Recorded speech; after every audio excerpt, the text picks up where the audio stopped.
Hey everyone, so I was here minding my own business. I finished filming a video, I was editing it because that's what was gonna go up today, and then I'm checking my DMs over on Instagram and so many of you guys are like, okay, Dish, give me your real opinion. Some of you guys were pretty excited about a certain portion of BoxyCharm choice, but then some of you guys were not very happy about it and were not afraid to let me know. Now, being that I don't work for BoxyCharm, nor am I anything that has to do with BoxyCharm other than a creator, I didn't take it personal, but you guys want to dish on it, you guys want to chit chat, so let's get into it.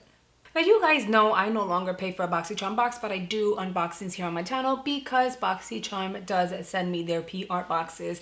You guys are not always happy with your boxes, and neither am I. Even though they are PR, I do keep it 100 with you guys, and I'll tell you guys whether a product is amazing or not. If you haven't checked my BoxyCharm unboxings for this month and try-ons, I did separate the unboxing and try-on, so you do get 2 videos per box, but girl, you need to go watch them now. I'm gonna link them all down in the description box. I think you're gonna absolutely love those videos. I have my base unboxing as well as the base try-on, so you can see each item in action, see how they work, how they blend, how they perform, and my first impressions. Being a makeup artist, I can teach you different tips and tricks on how I would use a product, so make sure you check that out. And then I also have the premium unboxing as well as the premium try-on. I am gonna say my variations were hot fire, absolutely amazing. I am not mad at them, and a lot of the products that were featured in this month's boxes I am currently using and are on my face right now because they're amazing. Now let's get into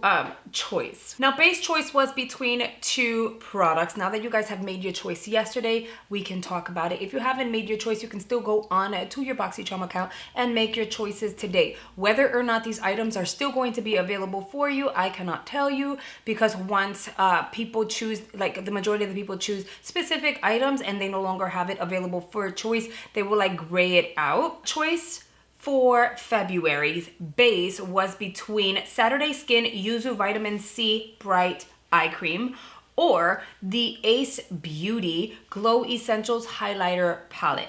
If it were up to me and I was still paying for a box, I would probably go for the highlighter palette just because I am a makeup obsessed person versus a skincare obsessed person. Would the eye cream work? Probably. And the beauty is you don't have to open it now. You can just always add it into your reserve pile. But being realistic, 2021 was a year of full-on skincare, and I think most people are pretty much over it. So if you're a skincare lover, at least they gave you a skincare item to choose from. So it's good that you get to choose whether you want a skincare item or a makeup item. Unfortunately, BoxyCharm has been out for so long that they don't have a choice but to continue to repeat items such as highlighters, lipsticks, lip liners, eyeshadows. And I know sometimes people get tired, oh, another highlighter palette. But if we're gonna be realistic, I mean, what else can they feature? There's but so many categories they can hit, you know what I mean? I guess that's what I'm trying to say. So between the 2, I would definitely choose the highlighter palette, maybe to try, maybe to give away, but that would have been my choice. Are they exciting? No, they're not. They're really not exciting, but it kind of is what it is, you know what I mean?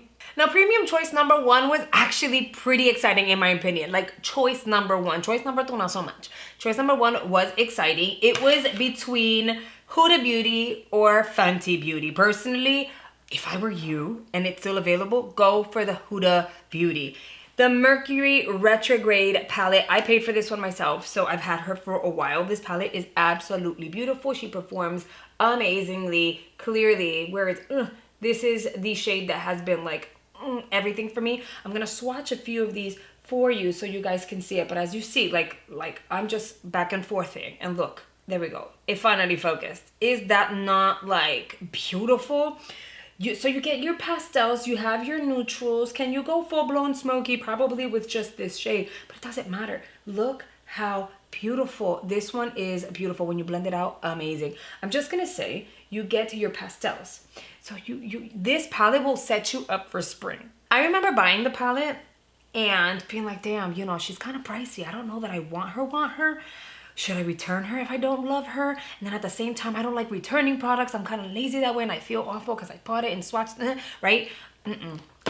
This is a palette that I do not regret investing in. She is beautiful, she's pigmented, she's blendable, and if you like Huda Beauty palettes, this is one to definitely snag. So if she's still available as a choice, I would get this. The other product is a Fenty Beauty product. It is the Diamond Balm All Over Glow Highlighter. Now, it's literally what it sounds like, Diamond Balm. If you look at swatches online, you'll see that it's very glittery. It's like on the glittery side. So there's a method of application that you're going to have to use if you're going to apply that on the skin and you don't want it to like shift everywhere. Personally, I wouldn't use a brush. I would try to use a sponge, but the sponge may over apply. I would go in with a finger. I would go in with like maybe 2 fingers and dab it exactly where you want it. Go very light-handed and then see how much is too much for you. In order to get it not to move around too much, because throughout the day it may flake and move around, I would totally like add some setting spray. Just mist your skin lightly and then apply the product exactly where you want it to go. I personally would not use this all over my face. If I were to get it in my PR box, of course, I'm going to try it and show you guys different methods and tips on how to use it. So if you're not already subscribed to my channel, make sure you do. That way I can show you tips and tricks on how to apply a product, create makeup looks, and or if it's not gonna work for you or it's just not a great product, I show you different ways to make a product work. So make sure you are subscribed and you have your notifications on. However, I would probably concentrate this product specifically on the eye area and or just to kind of create a more shimmery lip. I would apply like on the center of my lips. That's kind of like the route that I would go with it. But I think everyone is different, so let's keep that in mind. Me personally, I just wouldn't apply that all over my face. It's just not my thing. And for the skin, it may be cute, like maybe in your décolleté area, like your shoulders, but like being realistic, who's gonna apply this all over their body? So between the two, this would be like my #1 choice, and I think it's most people's #1 choice. And then choice number 2 is between 2 products. They are skincare, considered skincare items, I guess, or like just like for you to pamper yourself. The first one is a lash serum by Dime Beauty Co. Dime Beauty was recently featured in a BoxyCharm maybe a month or 2 ago, I believe. Don't mark my words, but I know they were featured recently sporadically through a box. People were like on and off whether they loved it or didn't love it. I don't recall my situation, so I ain't gonna lie. So if you didn't choose that, then you got to choose a tool. It is called the Astrology Beauty Rose Quartz Gua Sha. I hope I'm saying that right, Gua Sha. So here's the thing, the tool basically is supposed to be used on the contours of your skin when you're doing your skincare, you know, like this area, up in here, and it's supposed to do the most for your skin. Y'all know I'm not a skincare lover 100%, so I probably would go with the eyelash serum and then be like, I'm gonna give this away, because I would not use an eyelash serum consistently. Why? Because I'm lazy, and I keep it 100. I am lazy, and it's just not my jam. I don't see myself doing that every day. So choice number 2 for me were not exciting at all whatsoever. Of course, I want to know your feedback, so make sure you're chiming in the comment section and telling me what you feel about your choices, what choice you made, what you're hoping to get if you didn't choose, or if you decided to let BoxyCharm choose for you. And don't forget, you can still go on their website and make your choice selections. Whether or not these choices are still available to you, I can't tell you.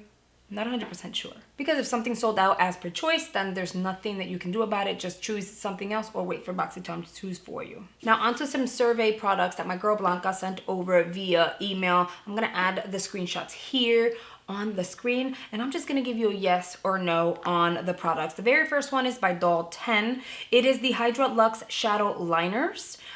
So basically it's an eyeshadow. You can use it as a little eyeliner too. You can apply with your finger or you can blend out with a brush. I wouldn't be mad at this. I don't recall really having a lot of experience with the brand Doll 10. I'm not sure if it's like a luxe. It doesn't sound like it's, I don't think it's expensive or luxe. I think it's more on the affordable side, but I wouldn't be upset just to try it and see how it works. It is makeup. I feel like BoxyCharm is trying to focus more on makeup items, at least so far this month. So I would hope that we see more makeup going forward for 2022. We've gotten enough skincare in 2021. This is a makeup item. I can't complain about it. Then item number 2 is by P. Louise Skin. Now, this is specifically for the lips. It is a lip oil and conditioner. I'm not mad. I'm not mad because they have to give options. For me as a person, I wouldn't be looking forward to a lip oil and or conditioner because I feel like at the end of 2021, the last few months, once it started getting cooler, guys, they just started including so many lip oils and lip balms. I'm kind of over it. I think we have enough of that to last us the entire winter, so I can do without this. Then we have an item by Sweet Street. It is the thick and thin. So basically you have a lip liner on one end and the lipstick on the other, but they're both in pencil form. It's supposed to be very pigmented, super rich and creamy. I would give this a try. Again, it is a makeup item, and to top that off, both shades are literally the same thing. It's just the formula is a little on the different side from the lipstick to the lip liner. You're gonna get a beautiful finish. No matter what, the shades are gonna look the same. I would definitely give it a try. Here's something that I was just like, shut up. If they put this in a box, I'd be so excited. And now you guys know that when it comes to surveys, they say don't talk about it. We talk about it anyway, and you guys like talking about it, so that's why we're dishing on it. And I feel like they say don't talk about it because they secretly want us to talk about it. Most of the items in a survey eventually show up in future boxes. Now, this is something that I think everyone wants to try and would be so happy to receive. And if it was a choice item, it's gonna sell out like this. It is by Iconic London. Now, you guys know BoxyCharm has featured Iconic London in their boxes several times in the past, but this I've been waiting for. I'm gonna cross my fingers and hope that this is a standard item in everyone's boxes. I'm not 100% sure though. It is a brow product. Now they're mixing a brow soap and a wax in one product, and basically you're gonna sculpt your brows with it. That's basically what it is. It is a brow sculpting product. It comes with the brush. This is a little on the expensive side because I've looked into it myself. And again, I think that if this were to be a choice item and it ends up in a box, it's something that everyone's gonna want. Then we have skincare. We are looking at Bloom Effects Royal Tulip Cleansing Jelly. Their jellies are a little on the weird side because it does feel like a weird little jelly situation. It's different. But Bloom Effects has amazing products. They feel great on the skin and they are effective. They are clean products as well, and they are unscented. Now, a cleansing jelly, I'd be curious about that. I'm not a skincare lover, but I would be curious about a cleansing jelly in the sense of like the one that I've received before. It was like a jelly but it was wet and it was very oily and it just did its thing. I wonder what this texture would be like. I feel like people who have received the previous one would be curious about this one. So I don't think people would be upset about receiving the cleansing jelly by Bloom Effects. When it comes to the next one, I don't think people want to see this in a box ever again. The Mirage palette by Sandbar. I feel like this has been featured in the past, if not something super similar to it. I don't think people are extremely excited over it. Personally, I think the picture is lacking some pizzazz. I don't want to be mean, but it seems boring. If you've tried this palette before, let me know what you guys think. Is the pigmentation is there? Do you love it? Next, we have another product by Bloom Effects as well. This is their Tulip Dewdrops. I own this. They sent it to me in PR. Very, very nice product. It is not oily in any way. It almost feels like a very loose moisturizer. It hydrates the skin in a beautiful way and works wonders for all skin types. Another possible item would be an Ofra lip gloss. Ofra lip glosses go for about $15 a piece, and if we're going to be fair, they are very small. I personally like Ofra lip glosses, but if you're gonna compare the lip conditioner and the lip oil, like that duo, with an Ofra lip gloss, I think most people are gonna want the lip gloss instead. Their lip glosses are long wear. They are very pretty and super comfortable. A lot of them do have little flecks of glitter, but you don't even feel the glitter. So if it were up to me, I would like to receive the Ofra lip gloss, and that tells you something because I receive Ofra PR. So I don't really need it, and I probably have most of the lip glosses already at this point. Either way, I'd rather an Ofra lip gloss over a lip balm, lip oil, lip conditioner any day. The next possible item would be a P. Louise palette. It would be the Beneath the Sheets Love Tapes eyeshadow palette. That's supposed to retail for about $24. I think it's a very neutral palette. I'm not mad at it. I think that we've received palettes similar to this in the past, except different brand. I haven't gotten around to trying the P. Louise eyeshadow palettes or their formulas, so this would be a little different. Personally, I would try to create two different looks, something very wearable, and then I would also try to create a nice and smoky eye look just to see how it performs depending on the style or type of look that you would like to create. I wouldn't be mad at it. It is on the cheaper side. It is a $24 palette compared to hello, right? But still, I wouldn't be mad at it. And personally, I think that that's the type of palette that would end up in a base box. Apparently, the Artist Couture lip oil may end up in a future box. I feel like this has been in another box in the past. I just can't think of which one, but I know I own a lip oil or I received it and I was just like, yeah, no, I'm not keeping this. I set it to the side and I gave it away. I don't know if it was in a BoxyCharm box, an Ipsy box, which box. Could it have been a Chic Beauty? I'm not 100% sure, but I know for a fact that I received it and I gave it away. Let me know in the comment section if you're like not over lip oils, you're all about the lip oils, and you'd rather get a lip oil over a lip gloss or any other type of lippy. I'd be curious to like see, because based on the comments that I'm seeing, the feedback that I'm seeing, most people are over anything that has to do with skincare. And in my opinion, a lip conditioner and the lip oil is a skincare item. Okay guys, and that is it for today's video. Give me your feedback in the comment section. I am gonna be reviewing those so that we can have a conversation. I really wanna hear what your mindset is with regards to BoxyCharm for 2022. That is a wrap. Thank you so much for watching, and I'll see you guys on the next one. Bye guys.